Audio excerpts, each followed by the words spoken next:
சிம்புதேவன் என் புள்ள மாதிரி ஆனந்த விடன்ல கார்ட்டூன் அவர் போட்டுட்டு இருந்த காலத்துல அவர் நான் கவனிச்சுட்டு வரேன். திடீர்னு இம்சை அரசன் 23ஆம் புலிகேசின்னு ஒரு படத்தை எழுதி இயக்கலாம்னு கேள்விப்பட்டு ரொம்ப ஆச்சரியப்பட்டேன். படம் வடிவேல் வாழ்க்கையில ஒரு மாஸ்டர் பீஸ். அதை விட ரிச்சா சட்டைரா அதுக்கு முன்னாடி ஒரு படம் பார்த்ததே இல்லை. அடுத்து இரும்பு கோட்டை முரட்டு சிங்கம்னு லாரன்ஸ் நாசர் இவங்க நடிச்ச ஒரு கவுபாய் சப்ஜெக்ட். இதுவும் காமெடி படம் தான்.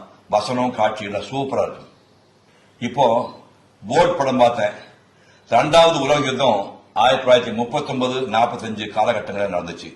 1943ல ஜப்பான் நம்ம மேல குண்டு போட்ட சம்பவத்தை பின்னணியா வச்சு கற்பனையில உருவாக்கப்பட்ட படம் இது. வானத்திலிருந்து ஜப்பான்கார குண்டு வீசுறான். தலையில பிரிட்டிஷ் ராணுவம் தேடுதல் வேட்டை நடத்துது. உயிர் பிழைக்கிறதுக்காக ஒரு படகு ஏறி தப்பிக்க முயற்சி பண்றாரு மீனவரான யோகி பாபுவும் அவங்க பாட்டி. இதே மாதிரி ஒரு ராஜஸ்தானி, ஒரு மலையாளி, ஒரு ஐயரு, அவர் பொண்ணு, சுபாஷ் சந்திர போஸுடைய அஜனிய ஆர்மியை சேர்ந்த ஒரு ஆளு, இப்படி 8 பேரு உயிர் பிழைக்கிறதுக்காக அதே படகு வந்து ஏறிக்கிறாங்க. கடல்ல படகுக்குள்ள ஓட்ட விழுந்து உள்ள தண்ணி வர ஆரம்பிக்குது. இந்த 10 பேர்ல 2 பேர் வெளியேறாதான் மிச்சம் 8 பேர் பிழைக்க முடியும் நிலைமை. எல்லாரும் சேர்ந்து படகுக்கு சொந்தக்காரனான யோகி பாபையும் அவன் பாட்டியை வெளியேற்றுறதுக்கு சதித்திட்டம் தீட்டுறாங்க. முடிவு என்னங்கிறதுதான் கிளைமாக்ஸ்.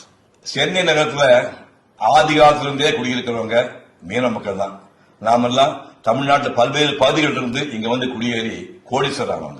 ஆதிவாசிகளான மீனவ மக்களை சென்னையை விட்டு 30 கிலோமீட்டர் தள்ளி குடி வச்சிருக்கமே, அந்த கொடுமையை மறைமுகமா இந்த படம் சொல்றது.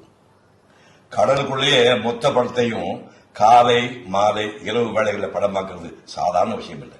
சினிமா ஒரு பவர்ஃபுல் மீடியம்.